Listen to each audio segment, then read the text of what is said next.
This is a rational expression. By definition, a rational expression is basically a quotient of two polynomials.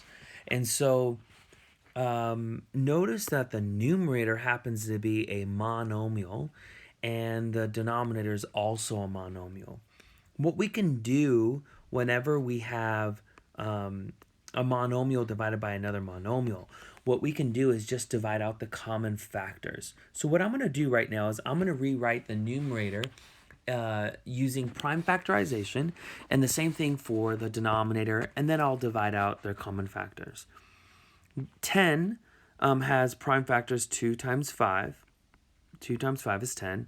And then times k times r cubed, which is r times r times r. So that's the prime factorization for the numerator. The denominator, 25, is 5 times 5. K squared is k times k, and of course r squared is r times r. And then what we'll do here is divide out any common factors. So 5 divides out with 5, k divides out with k, r divides out with r divides out with r. And then your answer is the product of the remaining factors. So in the numerator you have 2r, and in the denominator, let me make sure that looks like 2r for you, 2r, I don't know if that's any better, and then the denominator you have 5 times k. So that is the simplified expression. We just divided out the common factors. Now, we only use this approach for the most part whenever we have a monomial divided out by another monomial. Let me show you the next example and how it is similar, but also how it's different. This next example has a trinomial divided by another trinomial. So notice the trinomial in the numerator and the trinomial in the denominator. Now, a common mistake some people make is they think that you can say this term divides out with that term, right? Furthermore, sometimes people say 4 goes into 8 twice. You can never divide out between terms. You can never divide out between terms. So all of that is not legal, if you will. Instead, notice in the previous example, once we had a list of factors or a product of factors, then you can divide out between factors. Right now you have not factored the numerator, you have not factored the denominator. So until you factor, you can't divide out any of those common factors. So that's the idea. Let's factor first and then cross cancel. So you may want to add this to your notes, okay? It's very important. We never divide out between terms, okay? We divide out common factors. So the strategy is factor the numerator, factor the denominator, and then divide out any common factors. All right, so thankfully we spent some time in the previous lesson reviewing how to factor, right? So our factoring skills will come in very handy here. The numerator will factor as 3x and 1x, correct? And then you want to use factors of -8 and somehow end up with +2, okay? So what if we put the 4 here, a 4 here and a 2 here. Make this plus, and then a minus. Let's check this factorization. We already know that 3x times 1x gives us 3x squared, so that's good. We also know that -4 times +2 is -8, so that's good. What I'm really interested in checking, though, is that I get +2x as the middle term. 3x times +2 is 6x, and then -4x, that's definitely +2x. That's really good. Now, if I'm going to have any common factors, which most of these problems have common factors after you factor, then one of these factors down here probably matches one of these factors. So what I'm going to do is I'm going to step out on a limb here and say that what if the denominator factors as 3x minus 4 times something, right? I'm going to use that to try to help me factor the denominator. Now, it might not be the denominator might not start factoring this way, but I'm going to step out on a limb and see if it does. Now, in order to get 3x squared, and if this is 3x, then this has to be 1x. And in order to get negative 4 times positive 1 will give me negative 4, right? All right, let's check to see if this factorization indeed is correct. 3x times 1x is 3x squared. Negative 4 times 1 is negative 4. 3x times 1 is 3x. 3x minus 4x is negative 1x, so that definitely works. So now I can divide out common factors. So 3x minus 4 divides out with 3x minus 4, and your remaining factors, the quotient of your remaining factors, is your final answer. Okay, so again, the instructions really, or the strategy really is factor, then cross cancel. Then you're done. Factor, cross cancel.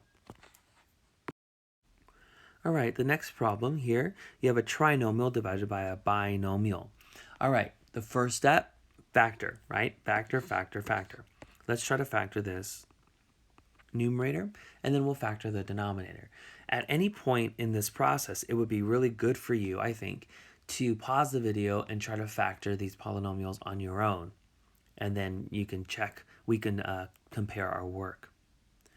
The numerator will factor as x minus 12y, x minus 1y. The denominator is a binomial, and it's a difference. So it's either a difference, if it's going to factor, then it's either a difference of 2 squares or a difference of 2 cubes. I noticed that 144y squared is a perfect square, and so is x squared. So the denominator is a difference of 2 squares. We just reviewed how to factor a difference of 2 squares in the previous lesson. So it factors as 12y plus x, 12y minus x. Now compare your factors. Do you have any common factors? Well, this factor here is actually the opposite of this one. Let me show that to you. This is positive x. This is negative x. This is negative 12y, positive 12y. So these are opposites, and opposites always divide out, leaving you with a negative 1. Opposites always divide out, leaving you with a negative 1. So I have a negative 1. It's out front of my expression. The numerator is x minus y, and the denominator is 12y plus x. 12y plus x. I know that addition is commutative, so I can write the x first if I prefer. Okay? You could have left it as 12y plus x down there if you wanted to. So I wrote it as x plus 12y. Now, what you might want to do at this point, you might want to have less symbols by distributing this negative here, okay? And if you do that, you'll have less symbols, right? So your answer will look a little cleaner, if you will. And so what you can do is this negative makes this negative y a positive y, so I'll write that first. And then this negative makes the x negative, so negative x, and then the denominator x plus 12y. Okay? Now that we know how to simplify a rational expression, what we're going to focus on doing now is multiplying rational expressions. Now this is going to be a 2-step process, okay? So what we're going to do first is factor every single polynomial, then cross cancel, which is another way of saying dividing out common factors, and then you're done. Again, factor, then cross cancel.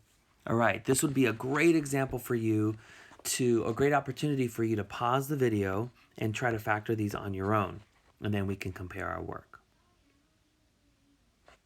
All right, the numerator in the first rational expression factors as x minus 5, x plus 3.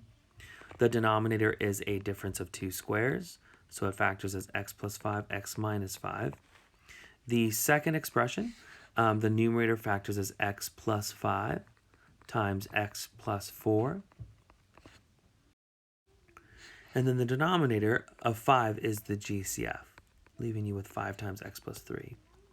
All right, so now look carefully and look for common factors. Now, because this is multiplication, right, you can cross-cancel any numerator with any denominator. Well, look for common ones, of course. So what I see is, x plus 5 divides out with x plus 5.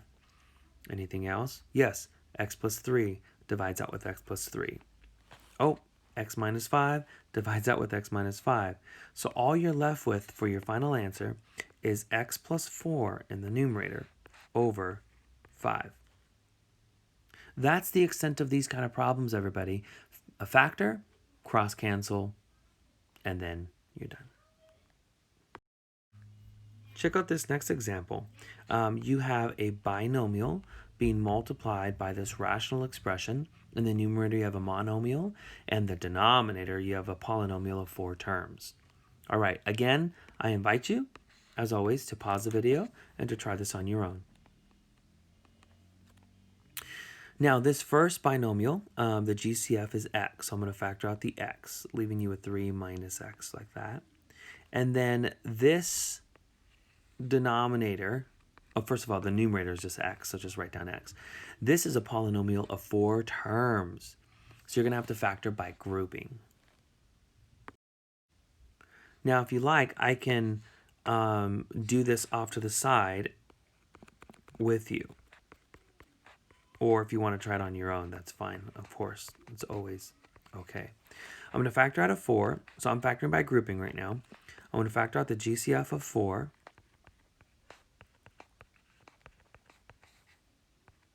All right. The next step when I factor by grouping is to put these terms in 2 groups.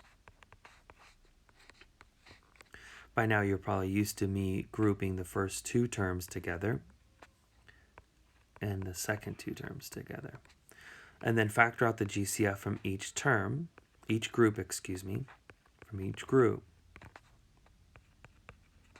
And so I'm going through this fast just because we had a whole lesson on factoring by grouping earlier. So I'm hoping that you feel confident now for factoring by grouping. So here, this is the factorization of that denominator. So I'm going to go back to our problem and put this for the denominator, okay? All right, I'm back to our problem, and now that I've factored every single polynomial, I want to cross-cancel or divide out any common factors. Now remember, this is the opposite of this factor, and the opposites always divide out, leaving you with -1, right? So you got to decide where you're going to put that negative in just a minute. Be careful, these are not, this is a numerator and so is this, so they do not cross-cancel. All right. I think that's it as far as cross-canceling is concerned. I have the negative out front. My numerator is just x times x, which is x squared. And the denominator is 4 times x squared plus 5. There's my final answer, everybody. I've decided just to keep the negative on the outside of my expression. Okay?